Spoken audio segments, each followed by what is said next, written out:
Hi, everyone. It's Emil. It's Emil Guillermo. Emil Amok to you.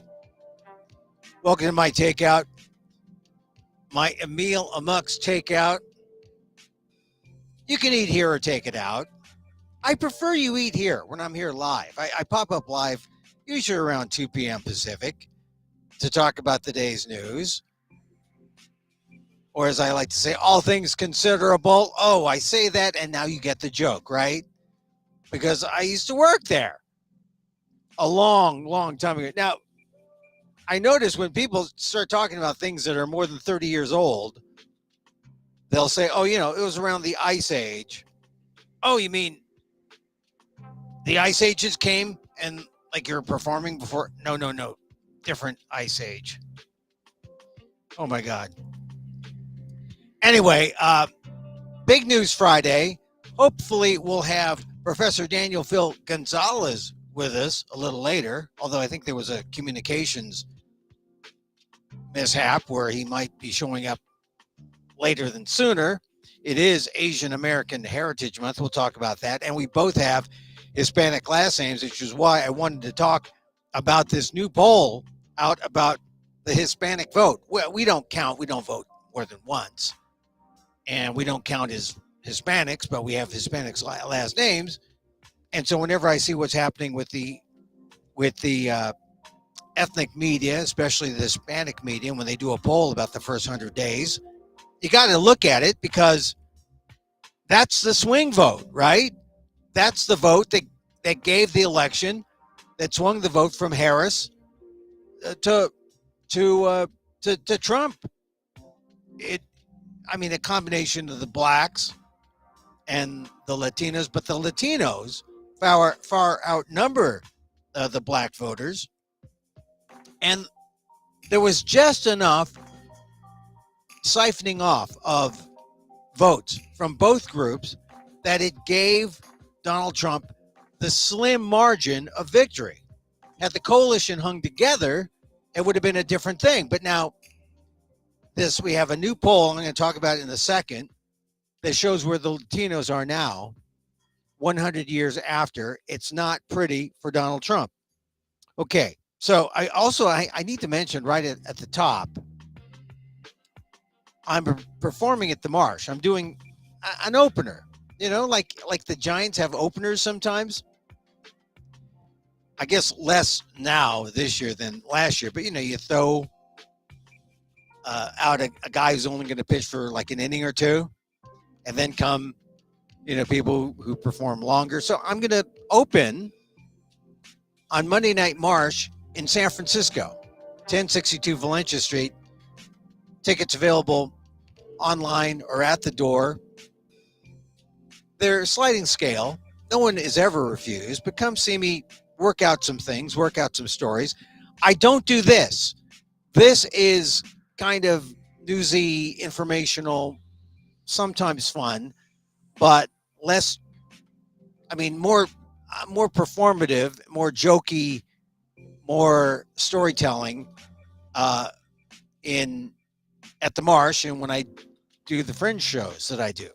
So I'm looking to do fringe shows in North America and in the summer. So I got to work out some things, and here I get to they'll give me 5-10 minutes, come see me perform, and then there are other great performers with me. You won't regret it. Monday Night Marsh, May 12th and May 19th. Monday night. It's going to be fun and always interesting. So come see that, Monday Night Marsh. And then I do Monday Night Marsh. I get a full 20-minute slot in June. Once again, I did part of this show in Fresno at the Rogue Festival in Fresno in February, and had a good time. And I'm going to adapt it because it's a show that's adapts with the times, called Emil Amok 69. And it's about my life, my poetic journalistic vision of my life. And Come see that show on. It's in June, Monday Night Marsh. Only a 20-minute segment, and then who knows? Maybe I'll get to do the whole 60-minute show at some point later. But after I tour it at different fringe festivals around the nation. That's right, around the nation, throughout North America. All right, so now before I get to the Hispanic vote, I'm also going to talk about travel, because I'm going to be traveling to foreign lands, and the question came up: what do you do? Or do you have to worry about being stopped by Border Patrol, by customs and the border agents?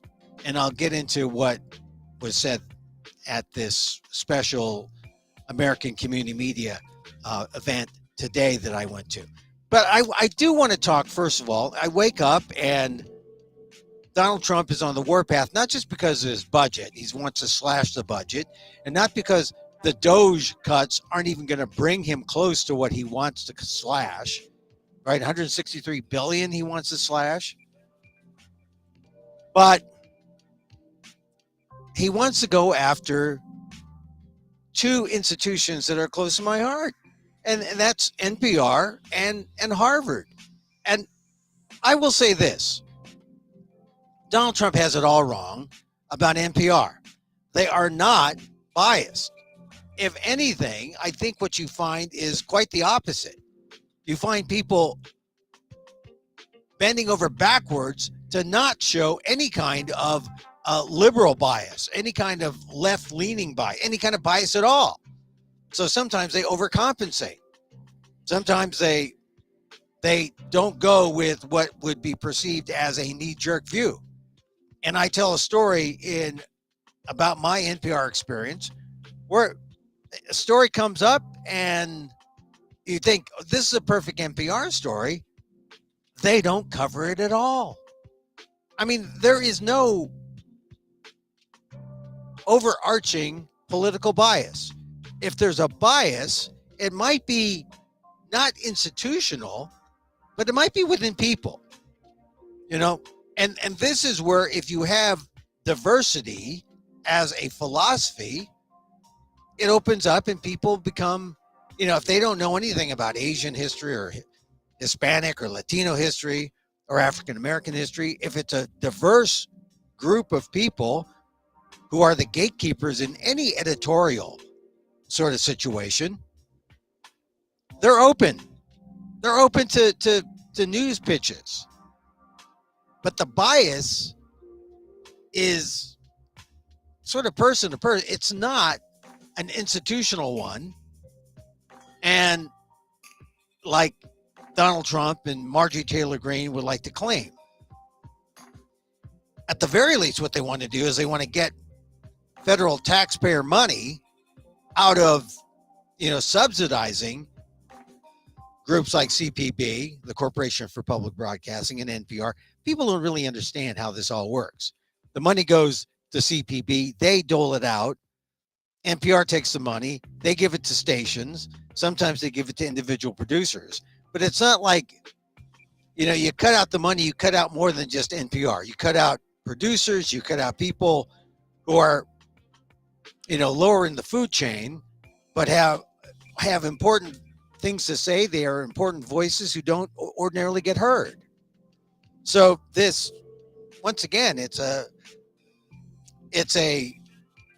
really negative broad brush approach, hacking away at NPR and CPB. And I think it ultimately hurts the media landscape of the United States. Now, Marjorie Taylor Greene says, you can go lie on your own dime. You don't need taxpayer money. Well, they're not lies. I mean, NPR is, you may not like their style, but they're not lies. This is the price for truth. And like I said, in my experience, I may have seen some bias. It might have been personal. It might have been more on the other side, a right-wing bias. because they've always been aware that there's this perception. And so who gets hit hard when they overcompensate and they don't do certain stories that you think they would do, and then they don't because they've done it before, or whatever excuse they have. I think in general, though, it would be a terrible mistake to cut back on public broadcasting, because public broadcasting is public. It's not the corporate powers. It's not the tech billionaires. It's real people doing broadcasting at a very, there are some outfits within public broadcasting. They have, state-of-the-art equipment. Some do, but, for the most part, it's really, for the modern age, they're providing a service to people in far-flung communities that don't have cable, that need to take things off the air, broadcast. There's still a function for public broadcasting. And I hate to see it politicized like this, because it doesn't have to be. In fact, if you go through the bylaws and all the legal documents, the CPB was set up so this is not the president, an executive branch. They can't do this, or he can't do this to CPB and NPR. Now, the consensus seems to be that NPR will be able to survive on philanthropy and on donations. CPB may be harder, but in any event, the attempt to unplug public broadcasting is illegal. President can't do it with an executive order. So it's another example of governance by fiat, which is wrong, which is more make work, but you got to fight it, because if Trump goes, and that's an open question, if he goes after 4 years because he's a lame duck, but if he insists on staying, who's to stop him? That's another litigious thing. Does he stay on and have a third term because he litigates and he says, hey, I'm declaring my third term? So, but this is the Trump style. It is essentially de facto, fascist, dictatorial, and people need to stand up to it. So when I heard about NPR this morning, or actually last night, it was reported last night, then this morning hit the news, a little concerned. NPR has provided me a lot of stories to tell, and I tell them in my shows. If you're interested, go see me at the Marsh, May 12th and 19th. But I'm a little better with Harvard. Donald Trump has gone after Harvard. He says, we're going to take away your tax exempt status. I just saw an interview that my classmate, the president of Harvard, I'm happy to say that, and he remembers me after all these years. It was in October, like a week after the October 7th, right? I happened to be at the school for an alumni event. And he came up to me, we talked, and he greeted me. Oh, yeah, Emil. I thought it's just because I was in the red book of alums, writes things, and he reads my things, and we have friends in common who lived in his house. But no, I support Alan Garber. I wish he would do certain things, other things, but he's standing up. In the end, I find that he's standing up for Harvard in the way he should. He did an interview with the Wall Street Journal, and he said, we're coming to an existential moment. But it comes down to whether or not, once again, does Donald Trump have the right? Does Donald Trump have the right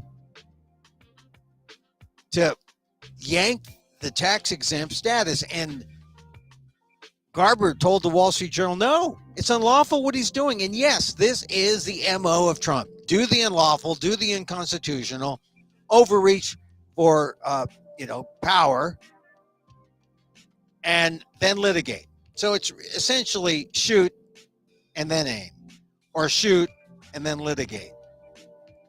And then maybe you'll win, because maybe you'll shoot and it'll be a mortal blow. I mean, that's dirty. That's fighting dirty. But that's using power. That's what Donald Trump has. And until that changes, we're going to see this method of negotiation. It is kind of a negotiation, although it's different from the negotiation when he likes you. When Donald Trump likes you, like if you were Vladimir Putin, he says, okay, Vladimir, you want this? Okay, check. You want this? Check. You want this? Check. You want this? Check. Okay, great. I'll go tell Zelensky what we agreed to. And then he tells Zelensky, accept this or you're not going to have a country. That's if Donald Trump likes you. So, but this is the Donald Trump style after the first 100 days. And it hurts me because I think Harvard has really been trying to be better at all the things that people criticize him for. I think a lot of people think that, Harvard is so elite. Harvard is, and in fact, Harvard and NPR are so elite. If Harvard and NPR were so elite, then how am I associated with them? That's proof they're not that elite. Okay, they're not a public school, but, they're not that elite. So anyway, I back what Alan Garber had to say to the Wall Street Journal about the attempt by the U.S., by Trump, essentially, to take the tax-exempt status away. But, hey, it's an educational organization, Harvard is. That's how, that doesn't change. It's not a political organization. It's not like a PAC or, And I was just seeing something in the Wall Street Journal or the New York Times. It said the key in the Harvard fight against Trump on the tax exempt status, on the existential moment, is don't think Harvard doesn't have its group of solid conservatives on their side. So we'll see. We'll see. Trump seems to rely on the fact that he wants to call Harvard elitist, and the elitists are all bad unless you're an elite tech billionaire who has a direct line to Donald Trump. So elitism is okay when it includes Donald Trump. Elitism is not good when it excludes Donald Trump. How can it be elite? So, all right. So Harvard, we took care of NPR. Still no Dan. I want to talk to him about Asian American Native Hawaiian Pacific Islander Heritage Month. In show 865, yesterday's show, I talk about May, not just May Day. I should have talked more about May Day because there were protests and there were all sorts of things in May Day. But May Day has different things. It's also the first day of AANHPI month, which I guess we'll stick with because a lot of people, after changing stationery, they've gone from APA to AAPI to AANHPI month. Yesterday, I talked about why Arabs and Palestinians and Jews should all be considered. They should all be part of us. They're from Asia. The Middle East is Asia, Central Asia. Man, we'd be big, Asian Americans. Anyway, I was a part of an ethnic media consortium for much of my career and always paid attention to the Hispanic vote, to Hispanic media. And a group called unidosus.org has come out with a new poll, a 100 days poll. Key findings. They surveyed Latinos in California, Florida, Texas, Arizona, and Colorado between April 11th and April 19th. And, the reason why Donald Trump won is because of the Latino vote. The seepage of the Latino vote. It's like you get this big burrito and you're biting into it, and then it's so full and all the stuff like, just busts out and leaks.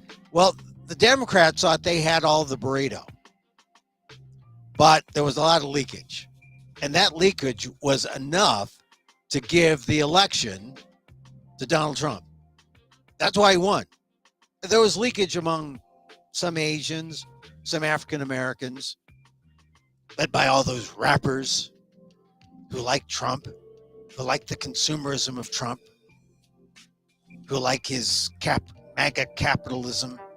Don't mess with me. I got a mugshot kind of guy. But the Hispanics, a lot of them from this poll, after the first 100 days, Latinos think the economy is bad and worry it's getting worse. That can't be good if you're Donald Trump. Trump receives most of the blame and credit for the economy. That can't be good. I mean, it's good if he turns it around.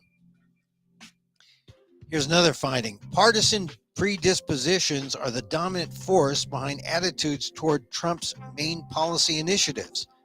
Republicans support them, Democrats oppose them. All right, that's sort of like it is with the white community. However, the data indicate that Latino Trump voters are not all on board with some of the president's policies. Latino support for many policies lags Trump's vote by 7 to 10 points. Latino support for many policies lagged Trump's vote by 7 to 10 points. Okay. So Trump needs them to win. He doesn't have them. On the other hand, the data do not show that they have embraced the Democrats' positions on these policies. Instead, opposition numbers mostly match Harris's 2024 vote. So that's the saving grace. Trump is losing those who've come over and said, yeah, Donald Trump's our guy, but he's not being won over by the Harris folks. Which makes me wonder, as we see Kamala Harris up there, she was speaking in San Francisco talking about, I wasn't even interested in her seeing her speech. I saw excerpts, but I don't know if she is the front runner. I think when everyone rallied to her at the last minute in this unconventional Democratic run with Biden stepping aside. I mean, I'm sure there's some people who think that Biden could have won. See, that's what bothers me. If you think that Biden could have won, could have done better, then are you for Harris? I don't know. So the clear exception is on immigration, where Latinos continue to support a path to citizenship and oppose mass deportations by greater than 3-1 margin. And that, I think, is the key thing that will win the Latino vote, win them over to whoever the Democrat is, because people just don't like what Donald Trump is doing to the Latino votes. So I'm looking at this poll. It's pretty interesting, and I think one of the most interesting slides is the crossover vote, where that really decided it for Trump. We talk about the seepage from the Hispanics, and the seepage away from the Democrats to the Hispanics were, from my reading of this, men 18 to 39 were way into Trump, 56%. And women 18 to 39, 46%, way into the cutting into the Harris demographic. And that, I think, is what Democrats need to look at. When you look at people like J.B. Pritzker, and you look at Buttigieg, you look at all the Democrats who are out there, could AOC have a chance? 18 to 34. If that's a key demographic, according to this poll from Unidos, they hate Trump. They hate what Trump is doing, but they voted for him. Enough voted for him to enable him to win. Now, if they coalesce behind a Latina vote or a Latina candidate like AOC, could that make a difference? Let me bring up my friend, Daniel Phil Gonzalez, College of Ethnic Studies, San Francisco State University. Hi, Dan. Oh, I don't hear you.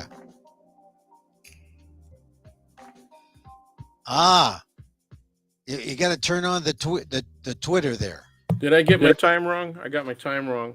Yeah, that's all right. Hey, so I talked about this Hispanic poll, which kind of exposed how 18 to 39 was a key demographic, men and women. They all went away from Harris and were way into the Trump side. And that, but they could be, I mean, that's sort of the group that you got to go for. Who is going to win that voter in the next go round? And can Trump hold them? I guess is the question. Yeah. I think, you're raising an interesting question. So you can't leave out Latino and Black young men too, but Yeah. because we're talking about Unidos and we're focusing on Latinx, I hate using that term. I populations. I get it. So what it comes down to is race. Yeah, it really does. So you why did they vote against Harris? I hate to be revisiting those issues, but Harris, might consider running again. And if she does, she might run into the same problem she did last time. Except Trump, the exception will be that all of those people who were foolish enough to think that Trump was not a racist and that he was going to only go after the criminals, right? Yeah. That those people will have had quite a challenging experience, right? Yeah. I think some of the other candidates that you mentioned, there's a lot of great governors, some of whom were on the podium contesting the primary that was won by Joe Biden. Yeah. Way back in, when was it, 2019, 2020? Well, all right. So name one governor. Andy Beshear, that's one governor that comes to mind. Michael Bennett wants to be the Colorado governor, but I don't know if he would just jump right into Washington's. Washington. Former governor. Hickenlooper, is that? Or he's Colorado. Starts with an I. Oh, yeah. I don't know about Walz. If you can't remember him, he must have made a great impression. Well, yeah, I'm terrible with names. That's the problem. Well, anyway, I think that when it comes to the when you're looking at the next go round, I think you can't leave out the Hispanics, the Latinx vote, and I think one of the things that's been missing from all the analysis of the first 100 days is how the Hispanics feel. And this is the first time I've seen a poll about this. Nearly 2/3 of Hispanic voters believe country is headed in the wrong direction. That's got to concern Trump. They're talking about jobs, cost of living, Yeah, housing, health those kinds care. of questions, I really hate those kinds of questions. Yeah, it's much better when you ask specific questions. Do you think that the society or the country, the government policies are going to help create more jobs? That's specific, right? Or Yeah, are we losing jobs? Or are policies, the government's, causing the loss of jobs and yeah, employment? Unemployment went up, right? So unemployment's up to 4.2%, and it's got to go up further than that. I mean, they're burning over 100,000 just federal employees alone, and that yeah, has a massive. I hate to even use the word ripple. It has a wave effect that's going to affect all kinds of businesses and government agencies at the state level, right? As part of yeah. the wave effect. So Well, I mean, the thing is, people are. The point is, people just they aren't happy. 60% believe things are going the wrong direction. 70% of them hold President Trump and his administration responsible. They hate all the immigration uh, things, the mass deportations. And I think unless we see an about face, this may be a blind spot for Trump that he takes for granted, doesn't see, and he I thinks, don't think it's a blind spot. I don't think he takes it for granted. I think he doesn't care. oh, If he cared, he wouldn't have done this in the first place, right? yeah, So he's got to know the massive sweeps and all of his promises all had the ring of racism. That was his intent. yeah, Okay, so you have to accept the fact that the guy's a racist, and he's going to act accordingly. So those people who voted for him were able somehow to ignore the fact that the guy's a racist, right? And mm, and that his other policies were even possible. I mean, how can you possibly believe that he's going to be able to lower prices for you, right? At yeah. any length of time, in any length of time. How is that even Well, possible? look, the group that was taken in by Trump. I hate to say that they were taken in by Trump, but The group, it well, was it was 18, it was young people, 18 to 39, the demographic that shows that you was, that we haven't done our job, have we? yeah. We haven't Well, done our job. Educationally, we have not done our job. We have an under, how many times have I said this on this show? We have a grossly undereducated population. Not yeah, only that, they're vulnerable because of their lack of education. They're yeah, vulnerable to propaganda. Okay. yeah, And the massive propagandists of the last 50 years, almost 60 years, have been the Republicans. right. Massive propagandists. And that Oh, yeah, all began when they lost the election to John F. Kennedy. That's when they said, we got to do a better job of marketing. And they followed marketing techniques. All they yeah, did was hire a bunch of Madison Avenue yeah. people, quite All literally. yeah, all throughout the decades. You can mention them. Lee Atwater for Bush. Yeah, hey. I mean, he's the one who mostly comes to mind because I think he was the most notorious. And then Yeah. And then, also the Reagan administration. Reagan. Oh, Yeah, Rove, marketeers Karl like Rove. crazy. Yeah, They got marketeers like crazy. His attorney general was the former contracts lawyer for Bechtel. yeah, Okay, they always like to cite the fact that he was also a former prosecutor, right? I think yeah, Alameda County, yeah, but yeah. Meese Former was neighbor, a Bechtel contract lawyer. You know. former semi neighbor of mine. Oh, okay. Yeah, I know. Yeah, He semi. lived over by the country club. I lived by the elementary school. Yeah, right. We weren't really neighbors. I mean, I couldn't egg his house or TP his house or I was anything. thinking about Inslee as far as Oh yeah, Inslee. competent governors. Jay I guess Inslee. you're thinking that Newsom has wedged his way out of things, but I think he's trying to work his way back in. I mean, that's why he's doing Yeah. these specials on I think TV, he right? I think he has he can come back. I actually like Newsom, but now a lot of people are just kind of leaving him out. They're not even They including are. him. They're not discussing him for some reason, They're saying and here's I find that interesting in and of itself. You know. well, I actually was very underwhelmed by Kamala Harris, and I think a lot of it is because since she lost in November, she has really had her head down and been out of sight. And you would think that if she had, I don't know, maybe this is a strategy that she, just removes herself and lets Trump do his thing, and then comes back when people might have forgotten her. I don't know. I don't understand this the approach, but Well, that's I what think she's saying.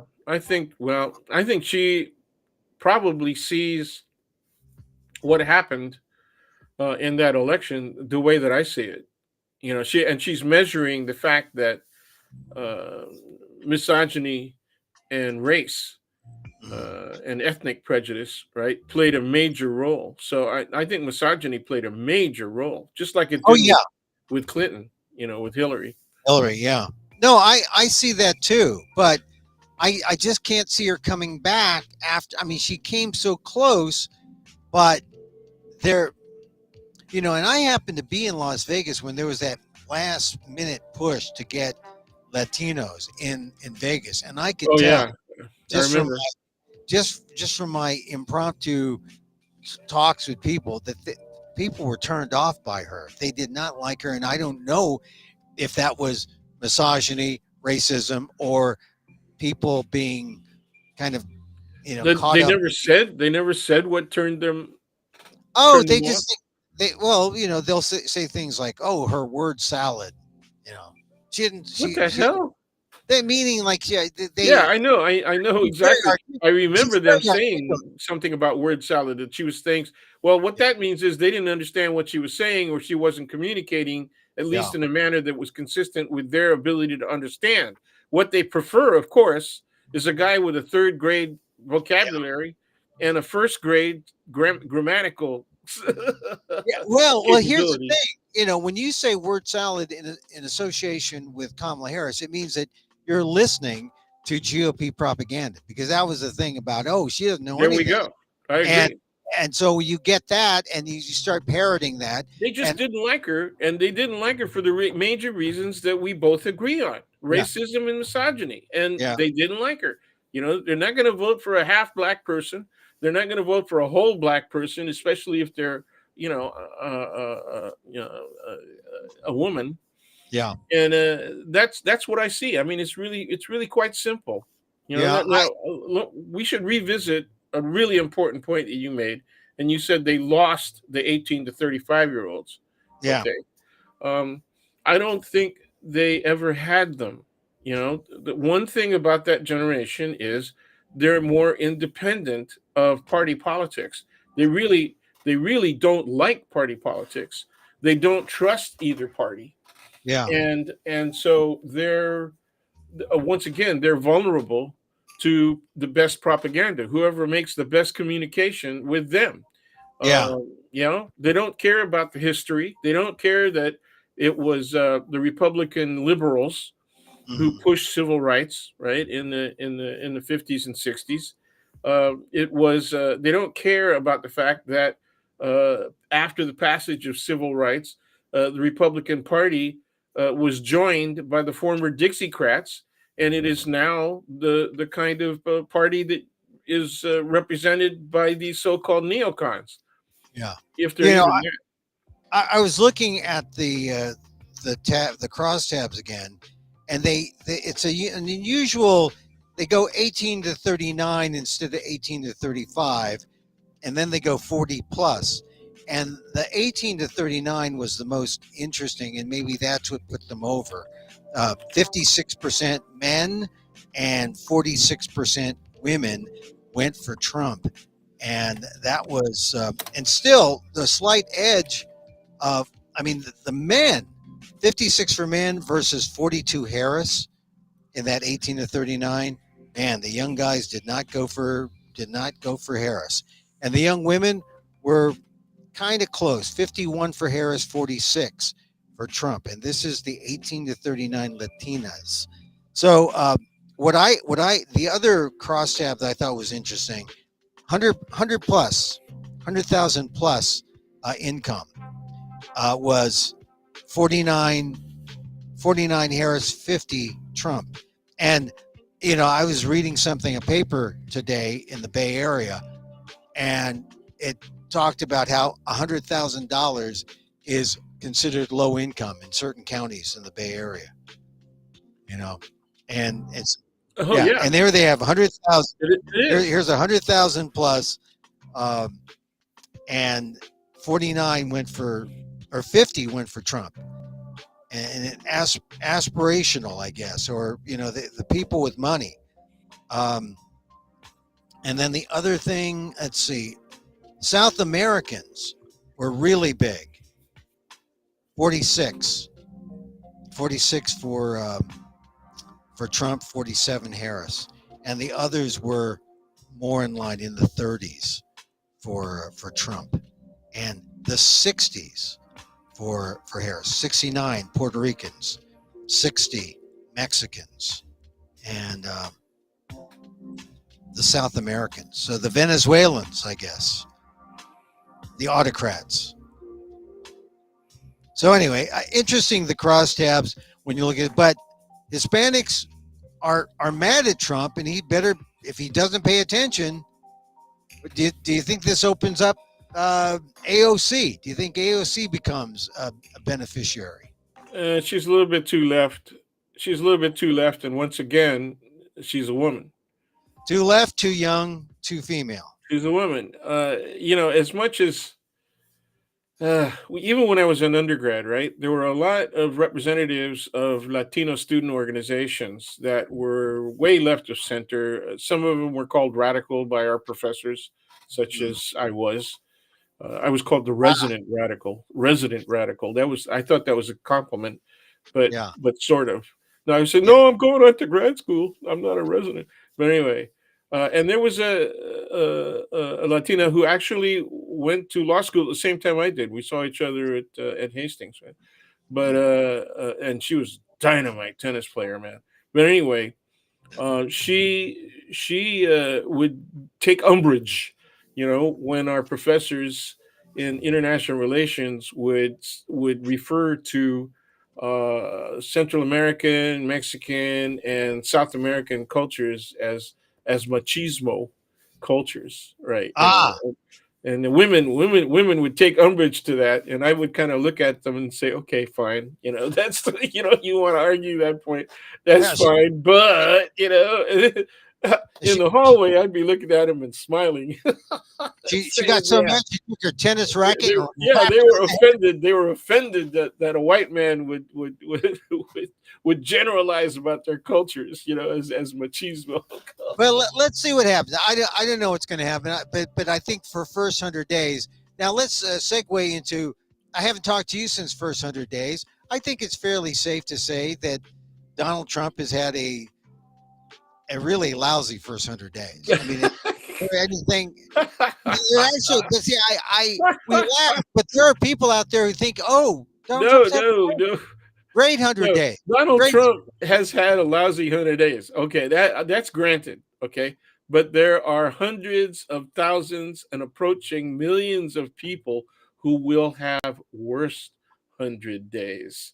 Okay, Uh, that is the key, and it ain't just Latinos that were dumb enough to think that he was going to be good for their communities. yeah, Okay, I can't hold back, man. I mean, you got to be you have to believe in in Walt Disney characters and the Easter Bunny, right, and all kinds of other stuff and what Santa Claus for to you to think that. think that this guy is going to be good for your community.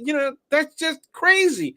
Yeah, Well, it's here's actually the thing. beyond stupid. Yeah. And Well, I hate that's to say true. that about anybody, but you know, Well, I look at the it's evidence. just unfathomable to me that Yeah. that you can be real at all, and think Look at this the guy's going to be evidence. good for you. And Look at so the evidence. they they are getting what they voted for. Yeah. Whether or not they intended that, they are getting what they voted for. This is exactly what the guy stood for, right? We want lower prices. We want lower, and not just for the Barbie dolls. Yeah, we want. Well, see, one of the positive things that they wanted was they thought he was going to root out the criminals in their communities. Okay, and there's no question. There's criminals in all of our communities. Okay, but what he has done, and what the Republicans have done, right? Uh, when their party took in the Dixiecrats, ever since then they have been the party of racism. Yeah. Okay, and I can, you know how I know? Because if you I can, ask them, is there such a thing as structural racism? What do they say? I don't live in that house. What do they say? They Oh, say no, no, no. There. How about, is there anything such thing as institutional racism? No, no. There is no such thing as institutional racism. Well, there are these elements of the U.S. Constitution that say this. No, we've banned that. We've banned that section of the Constitution. You cannot repeat that. And if we have to, we'll ban the goddamn Constitution. And yeah. now, did you Well, see? Did you see when, when what's his name? Terry, what's his name? Was interviewing Trump Terry in the Moran. Oval Office. Yeah, That was a good interview because it was a good interview. It was a Trump good interview. It Trump was really good. He was confrontational. He took the slots. I mean, Trump tried to shoot back, but my favorite part was when he said, "Well, what do you think of the Declaration of Independence? Remember that?" He says, "What does it mean to you?" yeah. Well, it No. means exactly what it says. It's a Declaration of Independence. It's a declaration of caring, of love. Oh yeah, yeah. And the See, look on his face, he knows nothing. on When you Terry's got face, when you have to go with unbelievable. when you have to go with the tautological. Well, the Declaration of Independence is, of course, the Declaration of Independence. It's like, oh God, I know. I did that once in a history tutorial. I knew I was giving away the Okay. fact that I didn't do the reading. Well, of course, no. So like, this is the thing that in that Terry Moran interview, the best thing was in the Abrego Garcia segment where he says, "Well, you can call him up right now. You can call up the Yeah, I would, but he's not a good guy. He's I not, would, which I is would, but I won't. yeah, I and could, but I yeah, won't. the whole good guy thing is a real red herring because it's irrelevant to whether or not you And call. it's called I due mean, process. Yeah. yeah, relevant to what the Supreme Court said. But then today they put out that clip. I saw the clip of the stop. He got pulled. Abrego Garcia a couple years ago pulled over for speeding, and there was a guy whose eyes were blacked out. A passenger. He had Coke with him. Coca-Cola. He had Coca-Cola on his lap. It was he actually had like a 12 pack of Coca-Cola. But that's it. They said, "Oh, seems like a lot of seats here in this truck. You have anything illegal? Yeah, that's right. Would you Human submit to trafficking. Human yeah, trafficking, man. would you submit to There, a dog there. search?" And, Yeah. and the fact is that he did. They found nothing, and this tape does nothing except say, "Oh, he was stopped. Oh yeah, there was a guy with Coke on his lap, and the passengers said Coca-Cola. But they failed to say it was Coca-Cola. He had an open Coca-Cola." You know, so I mean, it's just like, and they made a big deal about in the tease in the news is, "Oh, here's what the government says is proof that Diego He's not that a good guy. that Yeah, Kilmar yeah, yeah. Franco Garcia is a bad guy." and Yeah. and No, he's not. He's not the angel. What did Trump say? He's not the angel that you depict him as. He's so not. there was nothing. Nobody said he was an angel. You idiot. Yeah, there was nothing there. Then and so I'm a little I think we got to go back to the idea that the Supreme Court said this, Donald Trump says no, or Hey, doesn't comply. but we're right back to the thing that I've been asking for several months, ever since he Yeah, took office, man. Okay, so what if you get all kinds of court decisions and orders and everything else? Who's going to enforce them? yeah. Well, Who's I going know. to arrest them? Okay, find them, hold them for contempt. Okay, I want to see somebody held for contempt. Yeah. Okay, Well, they need that. I let's they see. deserve that.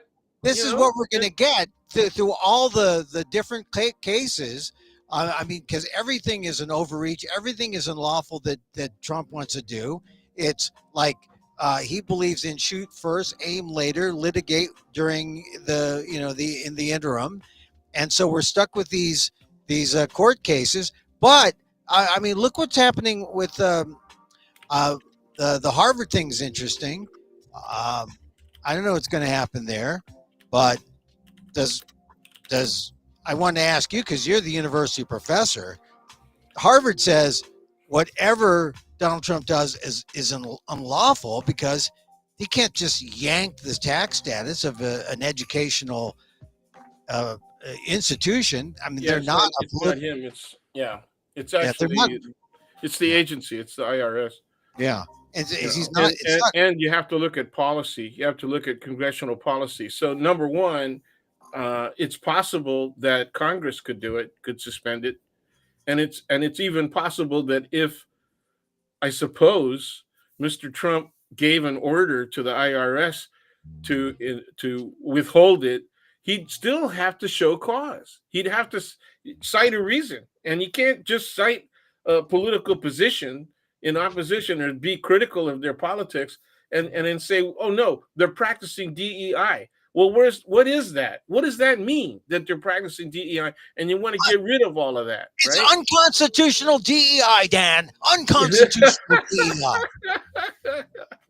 It's Yeah. great. And then the NPR thing is also another unlawful power grab. I mean, he can't really do that, and yet, I mean, they're gonna go to court over whether or not he can pull CPB's funding from CPB. I mean, it's appropriated money. Um, executive order or executive branch does not have the power of the purse. So we have the same thing where Congress has the right, the power of the purse, not the executive branch. Here's Trump imposing his will, and he can't do it. Another court case. We're gonna need to enlist an army to enforce the Constitution. We'll need a constitutional army. Well, okay. Here's I've been trying to force my contacts who are more expert in the area of constitutional law and particularly the actions of federal government, right, on criminality, right?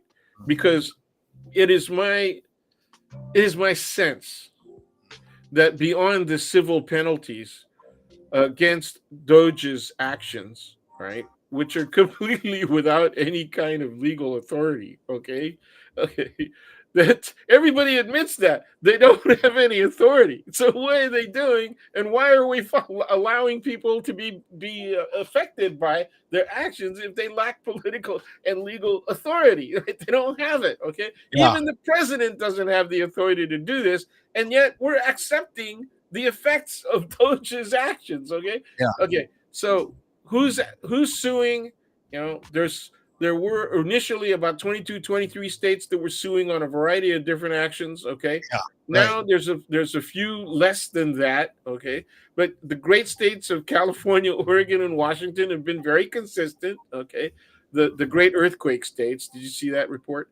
There was a report that geologically a great earthquake of not the 100-year type, but the 500-year type. Okay, that we're Wow. due for one of those, and it could drop the shelf right as much as 6 feet. Wow. So 6 feet. I would yeah. Please That's more check. than one Filipino. That's like almost two Filipinos. Oh no, you had to go there. You had to go there. You know, the most embarrassing thing is how many Filipinos can't swim. Yeah. You Oh know, yeah. they Well, like to talk about the fact the Philippines is 7,000 Emerald Islands, beautiful Emerald Islands, surrounded. Of course, an island is surrounded by water. I swim. Okay, I swim okay, in. but we can swim. I swim in front of my TV set. I watch. I watch the Paibo, Hawaii Paibo. I don't have this under. I have a self-inflating life jacket. So Dan. All right. So all right. We This talked is about. not inordinate weight gain. It's it doubles as a bulletproof vest. Yeah. Yeah. Yeah, Okay. you try to puncture this. You try to puncture this. Yeah, man. You cannot I was penetrate so this. I couldn't believe it. I mean, I was there were so few people in all of the places that went to get swimming. So let's go. We jump in the water and swim out there, and people would say, I can't swim." There, I passed the swimming test. I crammed it for the swimming test. I Yeah. passed. I nearly drowned, but I passed it.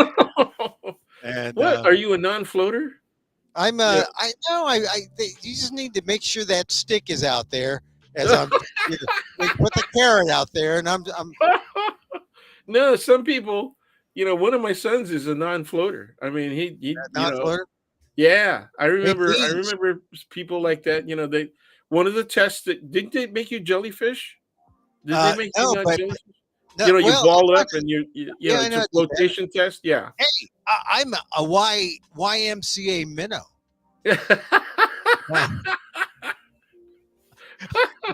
I'm a minnow. No, the Y was good. Which Y did you swim at? Right there by your old law school. Oh, I went okay. to The that the one. yeah, the That big was a good Y. one. That was a Yeah, the good one. big Y, the Hey, central Y, so Dan, I got to ask you some other things. because there was a Chinatown Y too. Oh yeah, I like that one. But Yeah, it's like they yeah, had a pool. They had a but pool. yeah, but every time I went, it tasted like egg flour soup every time I was there. Oh man, Is that egg uh, flour soup, huh? I'm trying to figure out if that's just ethno prejudice or what that is. Happy Asian American Native Hawaiian Pacific Islander. Yeah, yeah, Hey, right. so all right, let Yeah. me Oh, ask you that's this. right. That's it. It's our time. That's right. So I we're want, insiders now. We can tell those kind of jokes, huh? yeah, no. Now I want to ask you about this because I went to this a meeting today with some lawyers, and they were talking about what happens if you're traveling Oh boy. if you are a citizen or a non-citizen, and the upshot is if you're a green card holder, you maybe you shouldn't travel, but if you do, if it's an important travel, bring evidence ahead of time that establishes your life here because you cross and you come back. You can then prove with these soft copies of your life in America. But what I found interesting is that when they ask you for questions at the border, you do not have the instantaneous right to counsel. If you get up to a second level, then you do. Then I mean, they said that's when you can, have the right to counsel. But at every stage, you can say, I reserve my right to remain silent, which I guess raises suspicion. So, my question to you, Mr. Trained lawyer, what does someone traveling across a border, Mexico, Canada, somewhere else? I mean, I guess the issue is leaving is not the issue, but coming back It's in getting back in. is the issue. Yeah.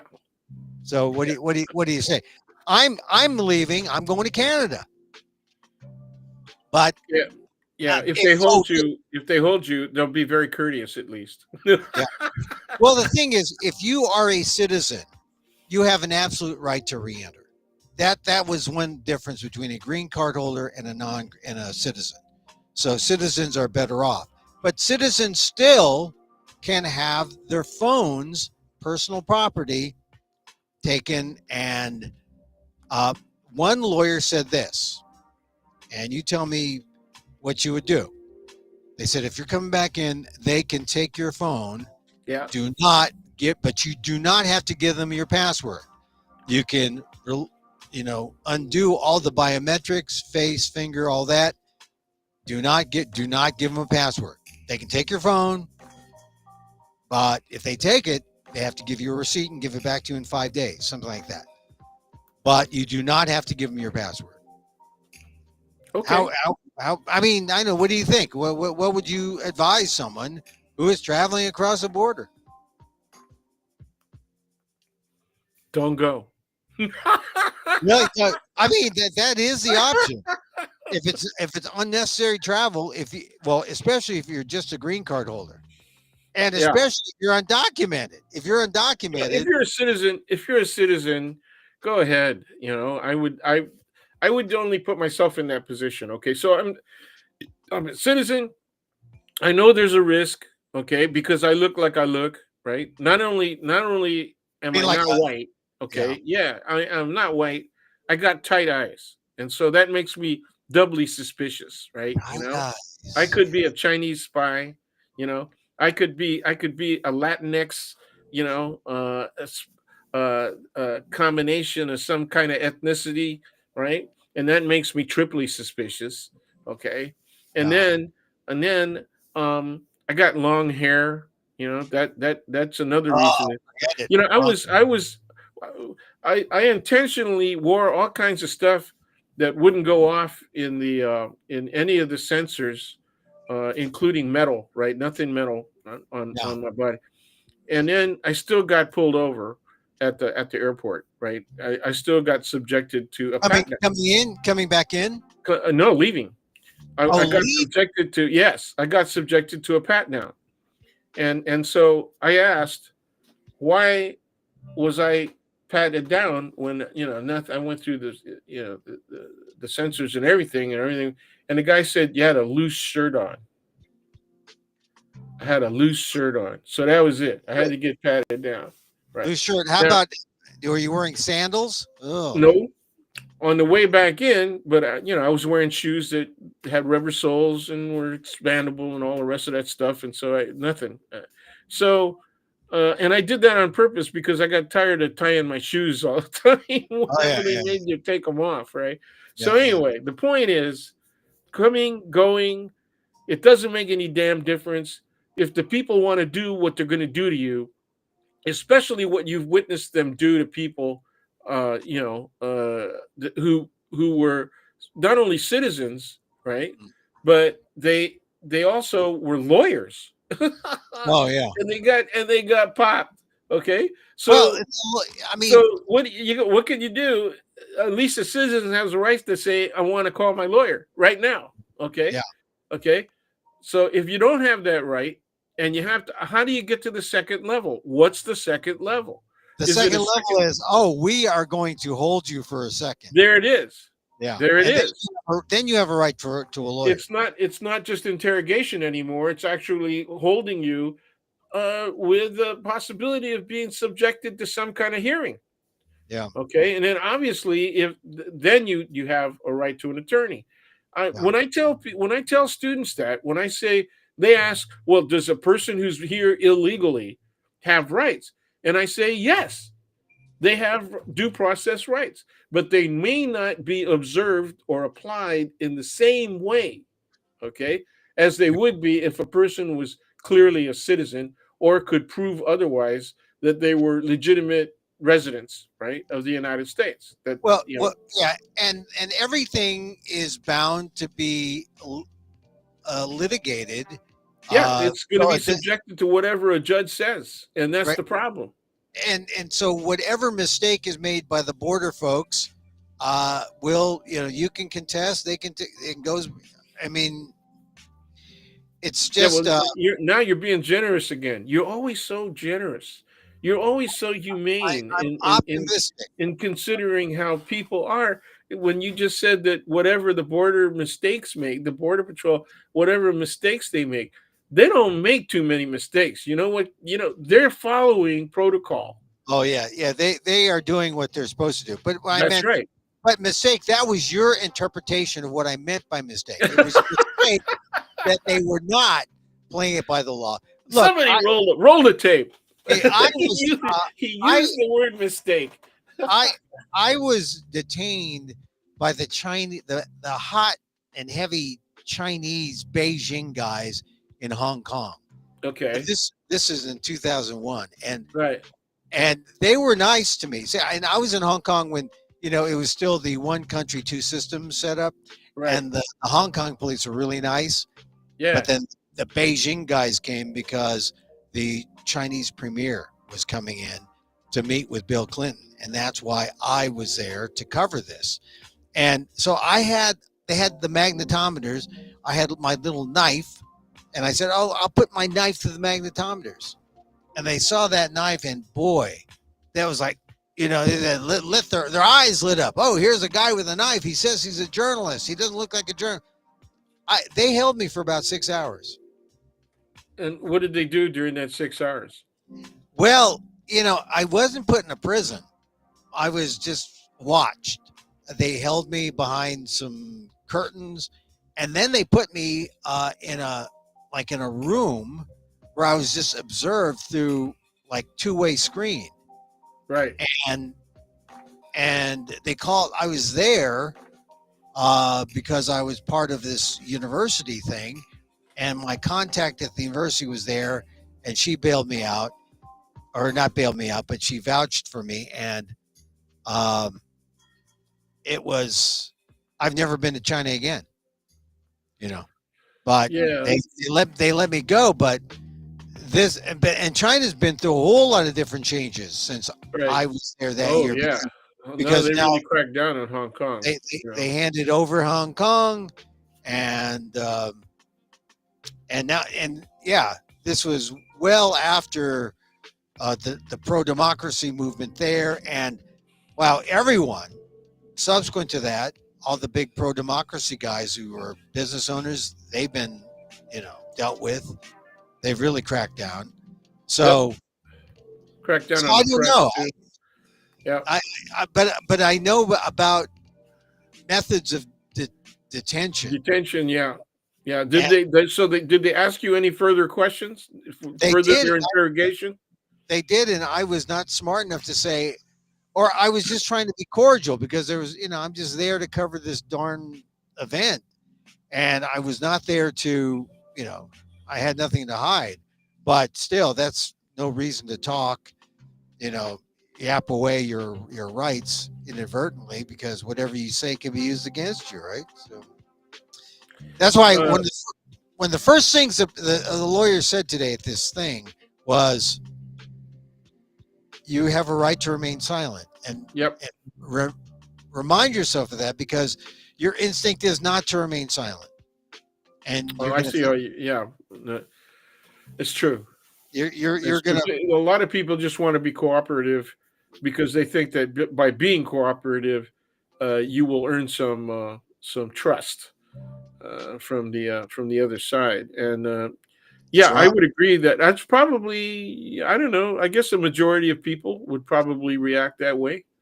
I Well, know that my initial response is when I get questioned by a cop is to be cooperative. That's my initial response till I yeah, figure out, But I always ask, can we clarify why I'm being stopped? yeah. The other thing is, Abrego Garcia had his phone out on that video where he was talking to the cop who was Right. stopped. And so I hear people say that if you get stopped by a cop, it's your right to take out your phone and to film. Good for Record you. it. Yeah. Yeah. At least, well, better to have video. The cop has his video on, and if the cop doesn't have his video on, you better have yours on, because Yep. if he doesn't have his video on, it's because he's into fantasy. Yep. Fantasy justice. Yeah. It's a creepy world, man. I mean, the way that some of these ICE agents or alleged ICE agents, Yeah. I mean, they're starting to stop and arrest people, Uh-huh. and they're not in uniform. They're not identified. They don't identify themselves. They, Yeah. they when these people are held and they're interviewed, and sometimes they're released a lot later. Okay, but they're told they tell everybody that they didn't identify who they were, and then Yeah. they wouldn't explain why I'm being held. Okay, Yeah. And and this is citizens. You know. yeah, well, that's the thing.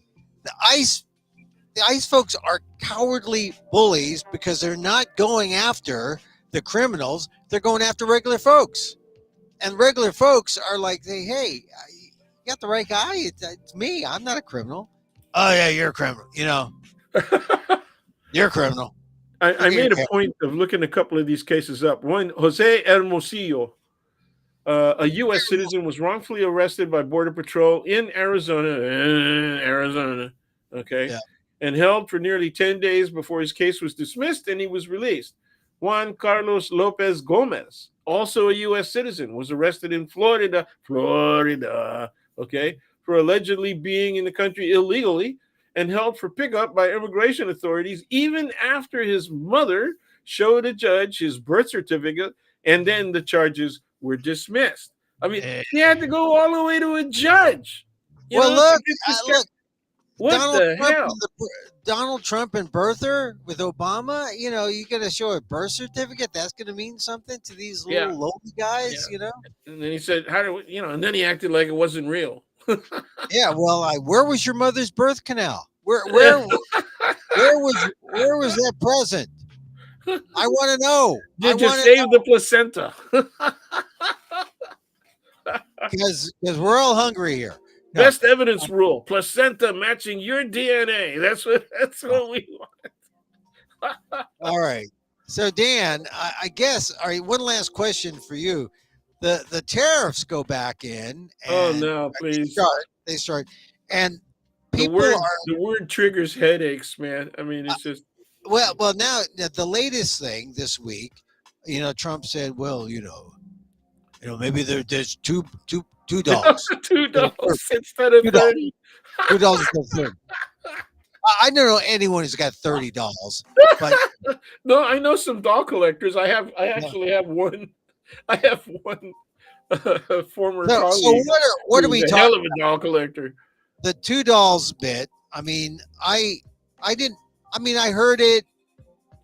A lot of people want to interpret that as that's what's going to make people understand what this tariff thing is about.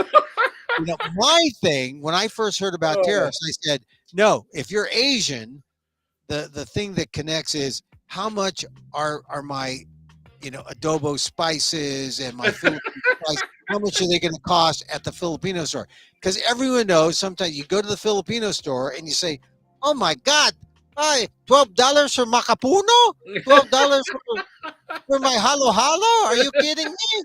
What do I need to be imported coconut sport? No, you know. Yeah, look, look. bring it as produce to Hawaii and give Yeah. Hawaii a new friggin' industry, right? And that Oh yeah. is packaging Asian food products, man. That's all you got to do, right? And They it'll make don't let Hawaii a lot Hawaii. happier, right? you know. They Oh don't let yeah, Hawaii. I think they just started sending the papaya from Hawaii because of right, GMO things. But right. it's hard. It's hard just to export from Hawaii to Yeah, here. well, But and then I'm talking about I don't know. I'm talking about Canada. How about those dried Philippine mangoes that you can get at Costco? What's going to Oh happen to yeah, those? That's good stuff, man. price Yeah, price because and are those yeah, baby mangoes. The baby. Well, I don't know. Not all of them are yep. from the Philippines, but No, some are from Cebu, yeah, but and the but best mangoes, man, come from Bohol. I swear, I the swear, small ones. Yeah. Okay. All right. they're Hey, look. really good. I mean, you haven't had a mango until you had a Bohol mango. But anyway, Well, look. Some of the where I live out here in the valley, they've got these Indian stores, and the yeah, Indian yeah, stores are now they're now the place to get authentic Indian everything, chutney, uh, sure. It all comes mangoes, a down to little. where it's packaged. It all comes down to where it's packaged, and I've seen their packaging.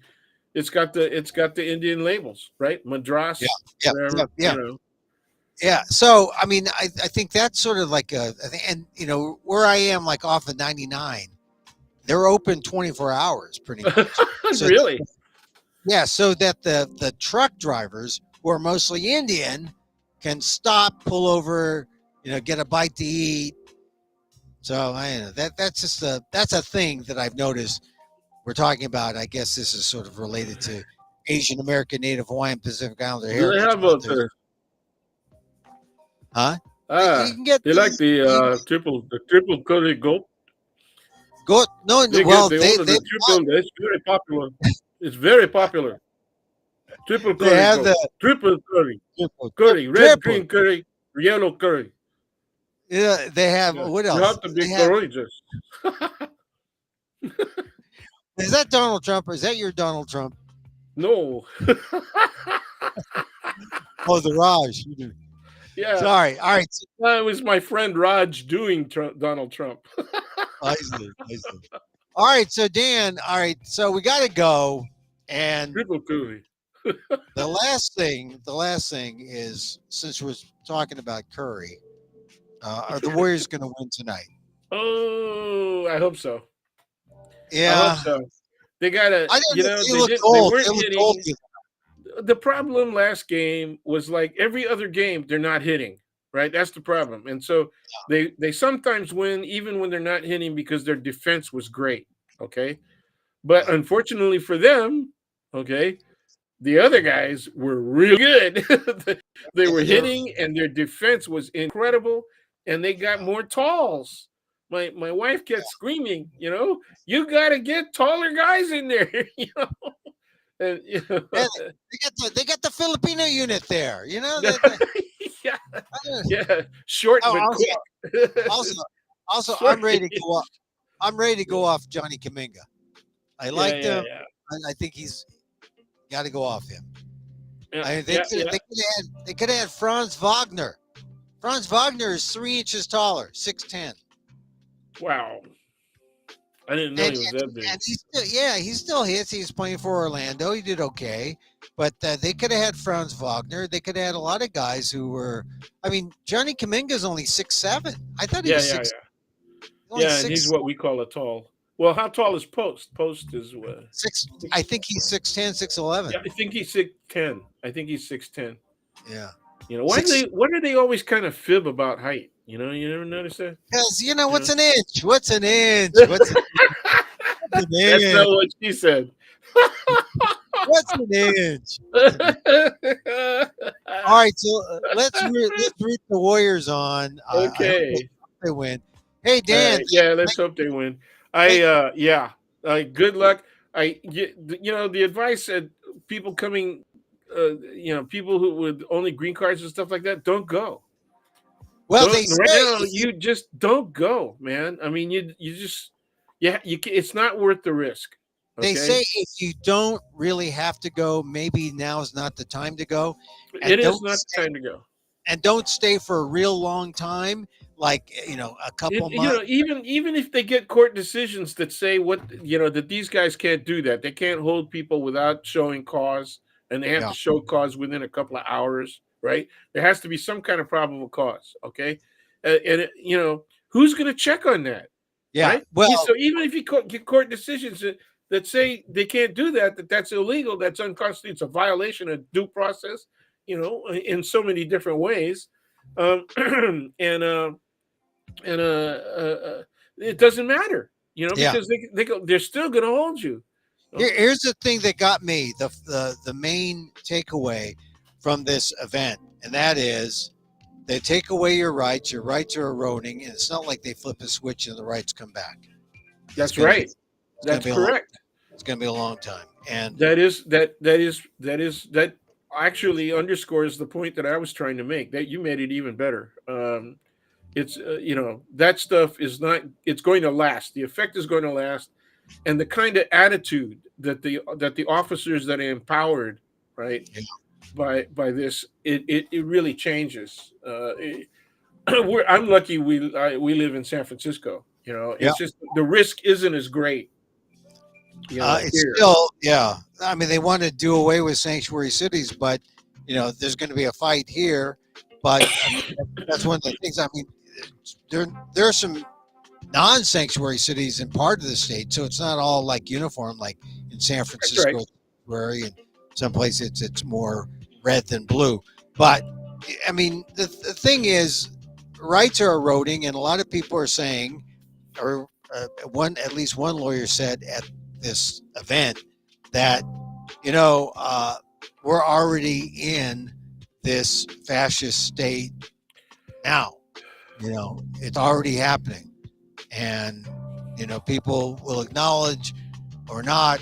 Um, it's in a nice way. You say constitutional crisis, Eh, but in a realistic way, you say it is a fascist state now that we're living under. Yeah, maybe in one of these next times. Yeah, I mean, but then you have to explain fascist why you are convinced that it is a fascist state. I've done that on your show, on this show. So in past episodes, maybe we need to revisit that. Oh But I yeah, think yeah. I Well, next what's the one thing that says yes, it is already? Because as one lawyer said, we're there. yeah, well, you need a lawyer, political scientist, and I get to wear both of those hats.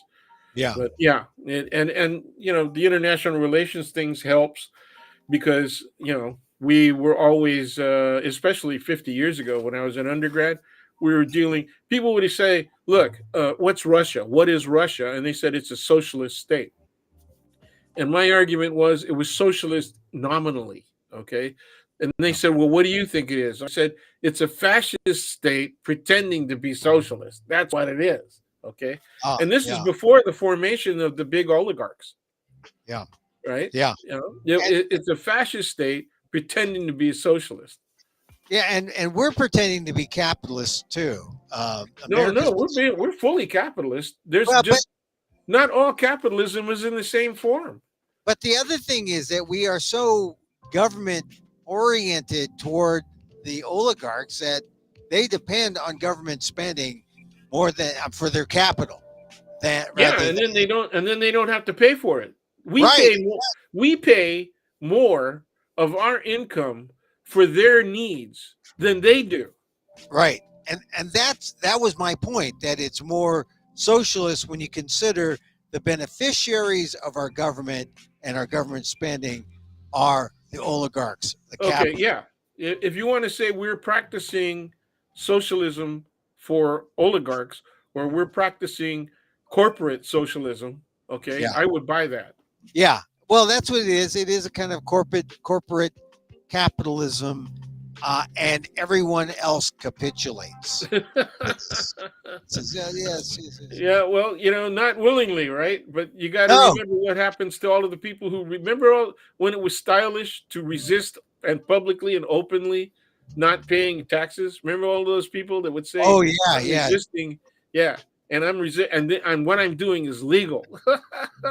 I guess you know, And then, or they started a church.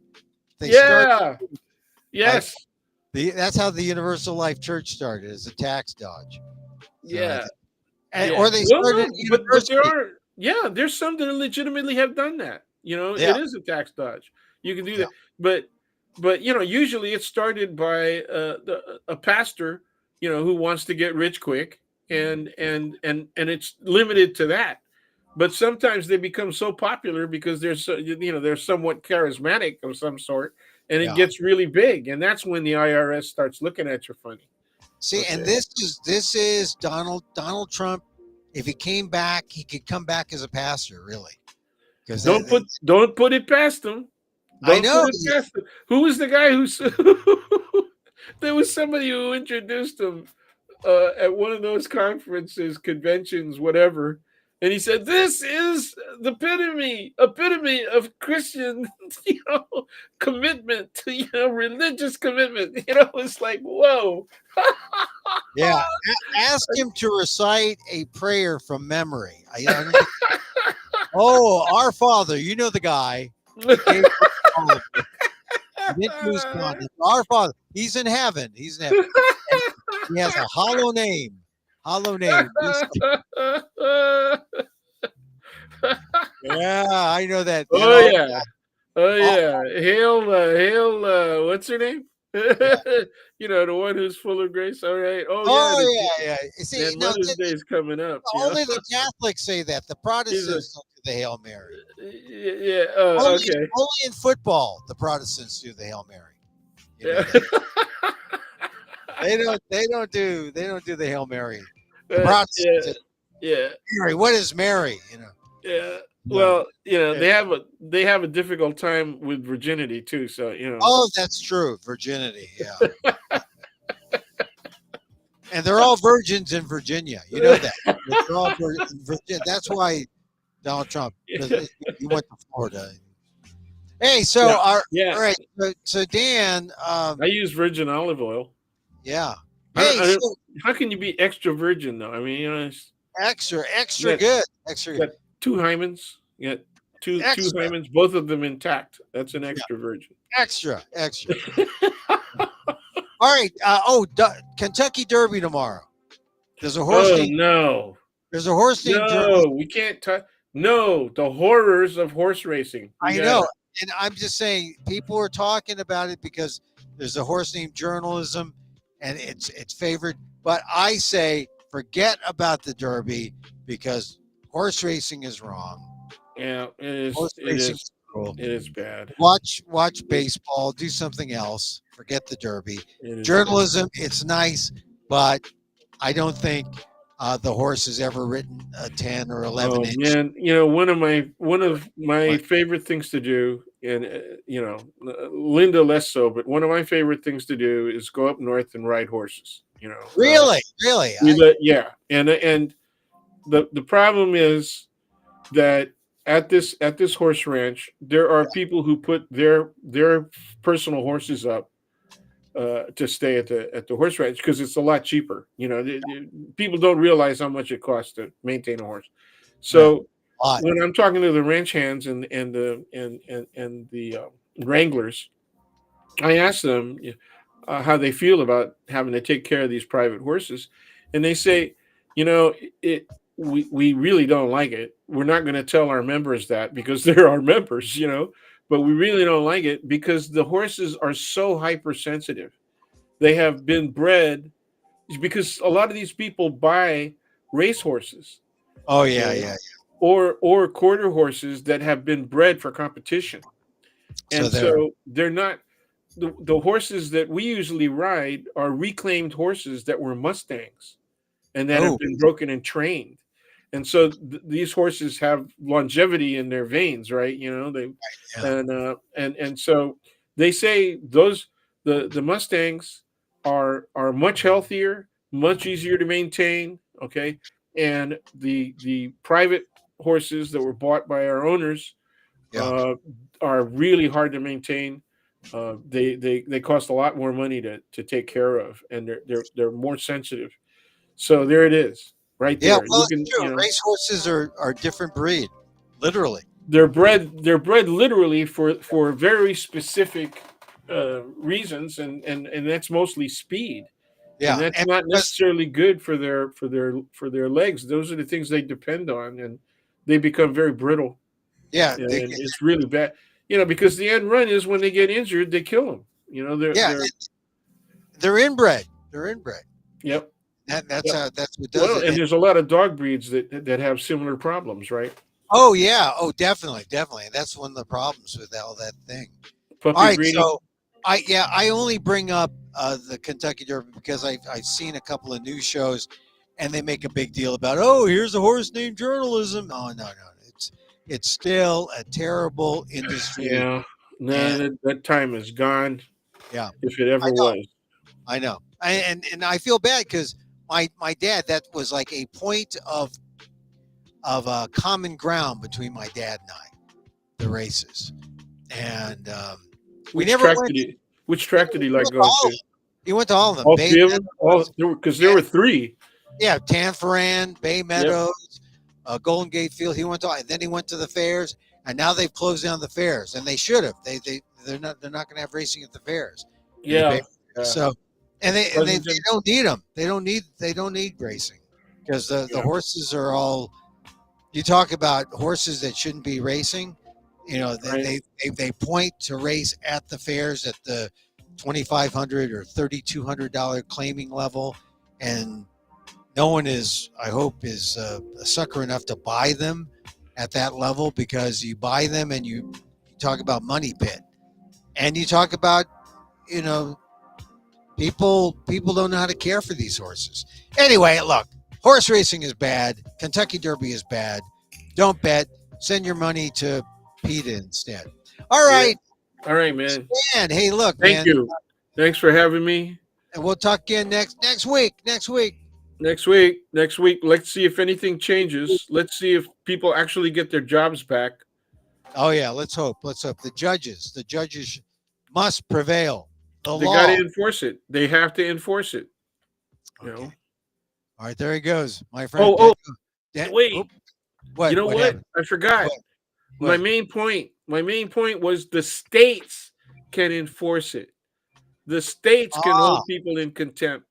And that's where I wanted people to go when I asked them this question. Them, I'm talking about other lawyers, people who mm, are actually practicing attorneys, people who are retired professors.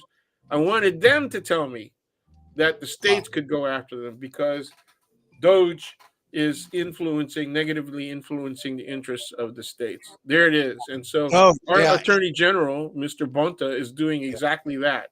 And he's leading the way, especially on the tariff fight. He's got the one of the main suits against the tariffs, claiming they're unconstitutional. Yeah. So let's hope. All right, Dan, take Okay. care. Thank There he you. goes. Sorry There for the he goes. late. There he goes. Daniel Phil Gonzalez, my friend. We'll have him back. We'll talk more. Warriors. We're going to root for the Warriors tonight. Ah, okay. Let's see. Yeah, and I'll talk more about NPR. Check my columns out on Inquirer.net, and we'll see what happens. You know, we take this long show and then we dice it up. We put it on the Vegematic and see what happens, and come back here on the YouTube at Emil Amok 1. All right, that does it for me. We got the see. You got to be able to swish out. Have yourselves a nice weekend. It is the start of Asian American Native Hawaiian Pacific Islander Heritage Month, AANHPI. So say hello, hug your favorite Asian American. Just say hi, and thank you for joining us here. All right, so we close with a little loving kindness, a little meditation. Yeah. Oh, check out Poem a Day, poetry.org. They're doing nothing but Garrett Hongo is the poet curator. If you like poetry, check that out. All right. I'm going to race out now. We're going to say this loving kindness meditation. Because you send it out, it comes back twofold. Yeah, it does. So as I wish for me, I wish for you. May you be safe. May you be happy. May you be healthy. And may you live with ease. Emil Guillermo here. If you missed all or any of the previous debates, go back. Start it over. Emil Guillermo here. Till next time. Aha.